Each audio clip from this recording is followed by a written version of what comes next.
छत्रपती शिवरायांनी हे स्वतः अनुभवलं होतं की मी शिकलो नाही म्हणून मला नाडवल्या गेलं, म्हणून छत्रपती शिवरायांनी संभाजी राजाला काशीला शिकायला पाठवलं आणि संस्कृत मध्ये संभाजी महाराज पंडित झाले. ह्या एका रागामुळे 12 ग्रंथ संस्कृत मध्ये लिहिले आणि शेवटचा त्यांचा ग्रंथ बुद्धभूषण. या रागामुळे ब्राह्मण चिडले आणि त्यांनी संभाजी राजाला आपल्या ताब्यात मागलं. ताब्यात घेतल्यानंतर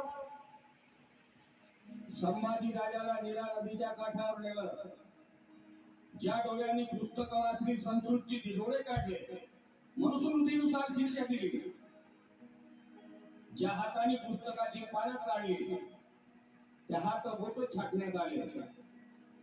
ज्या पायाने काशीला चालत गेले ते पाय छाटण्यात आले आणि शेवटी मुंडकं, पोट, छाती सगळं वेगवेगळे केलं. हात हात तुकडे गेले जसे उसाचे तुकडे करावं आणि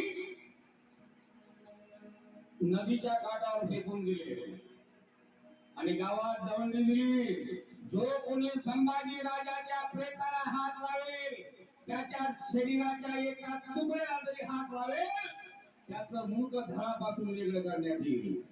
दवंडी दिली. ही बातमी गणपत नावाच्या महाराला समजली. वडू बुद्रुकाची घटना आजही वडू बुद्रुकाची साक्ष आहे. आम्ही महाराष्ट्र दर्शनाला जातात आमचे लोक, पण वडू बुद्रुकला भेट देत नाही. तिथे महाराजचा पराक्रम आम्हाला भीमा कोणे गावात माहित आहे, वडू बुद्रुक माहित नाही. त्या गणपत महाराणी प्रत्येक कुंडी मराठी पाटल्याच्या घरी गेला आणि म्हणलं, बापा हो, अरे आपला राजा मरून पडला, चला त्याला आपण प्रेत आणून त्याला अग्नी देऊया. एक कुंडी मराठा पाटील समोर आला नाही. का तर मुंडक छाटण्याची धावपडी दिली होती. या गणपत महाराजानं आपले इतर महार सवंगडी घेतले.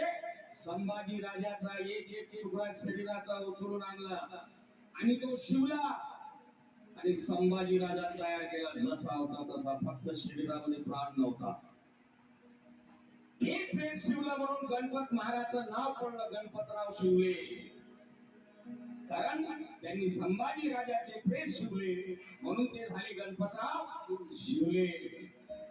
आणि स्वतःच्या